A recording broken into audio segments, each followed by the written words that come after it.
Jared Taylor, bonsoir. Bonsoir. Bienvenue à la librairie Logos. Oh, Vous êtes, merci de m'avoir accueilli, oui. vous êtes connu comme le rédacteur en chef d'American Renaissance. Qu'est-ce qui nous vaut votre venue en Europe, en France et ici à Paris? Et je suis en Europe pour le sommet de la remigration à Porto, à Portugal. Ce qui était vraiment un succès formidable. Ça m'encourage énormément de voir 500, 600 personnes là, déterminées de protéger notre culture, notre héritage. Ça c'est très encourageant. Et parce que le vol était peu cher, je suis venu en France, je suis à Paris pour la première fois depuis peut-être une vingtaine d'années, et ça me fait vraiment grand plaisir de revisiter là où j'ai fait mes études. Donc vous venez présenter le livre Si nous ne faisons rien. Oui. Euh, Pourriez-vous le présenter en quelques mots? C'est une collection des articles que j'ai écrits, et le titre vient d'une petite intervention que j'ai faite il y a plus de 30 ans maintenant, en 1994. Et l'idée, c'est que si nous ne faisons rien, alors c'est fini pour l'homme blanc et sa culture. Il faut que nous protégions notre culture, notre héritage. Nous avons une obligation à l'égard de nos ancêtres, nous avons un devoir à l'égard de nos enfants et de nos petits-enfants pour que la culture européenne ne disparaisse pas. Mais maintenant, nous avons un combat qui est unique dans toute l'histoire du monde. Un peuple qui avait le pouvoir de protéger ses pays natals, sa culture, tout ce qui est merveilleux chez l'homme blanc, l'Occident, et nous sommes en train de perdre tout ça. C'est une autodestruction inégalée, sans précédent dans le monde entier, dans l'histoire humaine. Et voilà pourquoi il faut quand même faire quelque chose tout simplement pour assurer notre survie. Alors comme vous déplacez en Europe en ce moment, est-ce que vous avez pu, en dehors de l'enceinte particulière du sommet de la remigration, où évidemment l'état d'esprit était tel qu'on peut le souhaiter, vous êtes quand même promené ailleurs, vous avez dû constater aussi, vous avez pu respirer un peu l'esprit public, ce qu'on appelle l'esprit public français que vous connaissez certainement depuis, vous avez eu l'occasion de connaître quand vous faisiez vos études en France. Est-ce qu'il y a une particularité française dans cette histoire occidentale, générale, qui est marquée par cette involution et cette décadence et ce manque d'envie de persévérer dans l'être? Qu'est-ce qui marque les Français? Qu'est-ce qui les distingue? C'est quelque chose qui les distingue des autres là-dedans? Par rapport au Portugal, par exemple. Par rapport au Portugal, par rapport aux Américains. Enfin, d'abord par rapport au Portugal. En Portugal, la disposition, le grand remplacement n'est pas allé si loin qu'en France. On peut se promener à Porto ou à Madrid sans être dans des voisinages qui sont complètement disparus de la carte de l'homme européen. Mais même quand j'étais en France, quand j'étais étudiant pendant les années 1970, il y avait déjà un remplacement qui était en train de se produire. Et à ma grande surprise, en regardant la France et les États-Unis, pourquoi les Français, les dirigeants français, les responsables français n'ont pas tiré les conclusions de ce qui est absolument une évidence. On n'a qu'à se promener dans les rues de France. On n'a même pas besoin de lire des journaux de ce qui se passe le jour de veille de l'an. Mais qui met feu aux voitures? Qui sont les faiteurs d'émeutes? Qui sont les gens qui vendent les drogues à Marseille? C'est une capacité de auto-aveuglement, si je peux dire. C'est ça qui est surprenant, peut-être plus surprenant en France qu'aux États-Unis. Parce qu'aux États-Unis, il y a quand même des gens dans les médias qui comprennent très bien. Nous avons eu des problèmes raciaux depuis longtemps et on a une tendance à parler de race. Tandis qu'en France, vous ne recueillez même pas les statistiques raciales, si je ne me trompe pas. Et je crois que depuis longtemps, parler de race était un tabou. Et on parle parfois des gens d'origine, d'immigration, mais cet auto-aveuglement en ce qui concerne la question fondamentale, qui pourrait être vraiment français? C'est ça qui m'inquiète en France. Est-ce que vous êtes arrivé à Paris déjà au moment, enfin samedi soir, au moment où avait lieu ce match qui a occasionné tant de... C'était après. Je suis D'accord. arrivé lundi. Bon. Mais j'ai l'impression que c'est uniquement sur les plateformes comme X qu'on voit des vidéos vraies de ce qui se passe. Ces vidéos-là ne passent pas à la télévision, n'est-ce pas? Non, c'est une sorte de mensonge, Oui, un oui. mensonge délibéré, C'est tout méprisable. édulcoré Oui, par les oui, médias. oui. Et enfin, peut-être par masochisme, j'écoute une émission française qui s'appelle C'est dans l'air. Mais c'est pour un peu comprendre Oui, la mentalité officielle de la France. Mais on parle des meurtres, on parle des crimes chez les jeunes, et on parle des émeutes comme si c'était des adolescents de Français de souche qui font tout ça. Mais qu'est-ce que c'est que ça? C'est vraiment incroyable. Ils sont non pas capables de dire des choses que tout le monde connaît. Tout le monde connaissait. C'est vraiment incroyable. Enfin, c'est pareil aux États-Unis, mais pas à ce point-là. C'est-à-dire qu'en France, on ne parle pas de race parce que longtemps le pays était homogène tout de même. Oui, mais un pays homogène doit parler de race, parce que tout d'un coup, vous ne cessez d'être homogène, et ça saute aux yeux. Il faut absolument parler de race. Et en France, la tendance vient de l'extrême gauche de parler de race, des racisés, c'est-à-dire elle vient de ces minorités justement qui la mettent en avant pour culpabiliser la majorité qui n'a pas le droit de se nommer. Oui, c'est incroyable. Mais c'est un peu pareil dans tous les pays de l'Occident.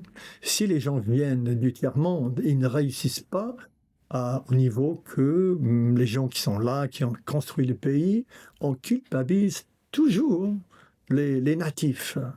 C'est un système, et même s'il n'y avait jamais eu un empire, en Suisse par exemple, en Norvège, jamais eu de l'esclavage, jamais eu d'empire, enfin, les gens du tiers-monde n'ont aucune raison pour avoir des griefs contre ces gens-là. Mais si ça ne marche pas, c'est la faute des Norvégiens, des Suisses.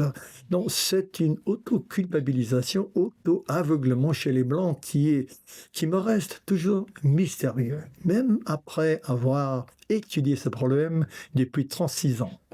Alors justement, à travers vos différents ouvrages, et notamment le dernier, Si nous ne faisons rien, vous mettez en avant un réalisme sur la question des différentes races, et puis du volontarisme. Si Oui, nous ne faisons rien, le titre, c'est déjà un titre volontariste. oui. Quels sont les blocages dans la mentalité des peuples de souche européenne qui font que, pour l'instant, ils ne font rien? J'ai vraiment pas de bonne réponse. Parce que le manque de volonté, ça veut dire c'est une manque de préservation. Et pour chaque peuple dans l'histoire humaine, ça n'a jamais été le cas. On n'a jamais eu dans l'histoire du monde un peuple qui avait la capacité de garder ce qui appartenait à eux, qui ont lâché prise. Il fallait toujours conquérir militairement. Mais nous, on est conquis mentalement, psychologiquement. Et il y a beaucoup de théories dessus. Nous avons eu deux guerres mondiales. Et c'est vrai, après la Grande Guerre, il y avait une autocritique des Occidentaux, mais comment on a pu arriver à cette bûcherie absolument incroyable? Et ensuite, 21 après, on le répète. Et je crois qu'à partir de ce moment-là, les Européens se sont dit, alors les nationalismes, ça mène à des choses vraiment atroces. Il faut jamais, jamais, jamais répéter ça. En même temps, il y a quelques aspects de la société européenne qui sont basés sur le respect pour autrui, c'est-à-dire la démocratie, l'idée que chaque personne, un voit chaque personne, même si c'est moi le plus fort et vous, vous êtes le plus faible. En principe, j'ai pas plus d'avantages que vous. Aussi, on est tous égaux devant la loi. Ça, c'est le respect pour l'autre. Et je crois que c'est quelque chose d'unique chez nous. On a du respect pour les femmes. La chevalerie, ça n'existe pas chez les autres. Et je crois que ce sont des Blancs qui ont des pionniers dans l'écologie. On prend soin des espèces qui sont différentes. Enfin, les Japonais préfèrent manger les baleines. Enfin, ça, c'est un peu exagère. Mais il y a un certain sentiment de responsabilité à l'égard des autres, à l'égard des gens qui ne sont même pas nés, les gens qui sont moins fortunés que nous. Je crois que c'est quelque chose qui, pendant les siècles, a développé chez les Européens.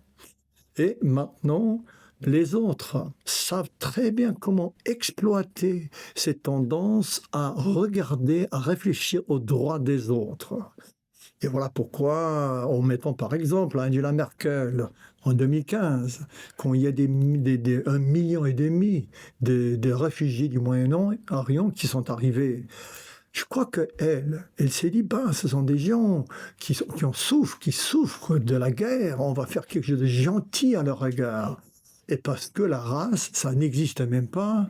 Dans peut-être 15 jours, ils vont commencer à porter des laits d'érosène et boire de la bière, ils nous paieront leur retraite. Mais ce qui est peut-être le plus important chez la pensée de quelqu'un comme Angela Merkel, c'est le fait qu'elle savait très bien que les médias du monde entier diraient que voilà, quelqu'un qui a vraiment bien fait. Ouais. Elle était le héros de l'époque. Le leadership moral. Oui, leadership moral. Et ça, c'est extrêmement important. Et moi, enfin, tout récemment, n'est-ce pas, qu'elle a reçu une décoration en ordre de l'Europe. Oui, tout récemment. Hein. Et elle a dit que maintenant, l'ennemi principal, c'est l'Internet. C'est un peu comme Barack Obama. Lui a dit que l'ennemi principal de la démocratie, c'est l'Internet. C'est effectivement la liberté de parole, c'est l'ennemi principal pour ces gens-là. Mais moi, peut-être, je ne devrais pas l'avouer, mais quand j'étais jeune, j'étais un homme de gauche. Et je peux vous dire que chez les gauchistes, c'est un sentiment de supériorité. On se considère plus moral, plus vertueux que les sales racistes, les gens qui comprennent rien, les égoïstes.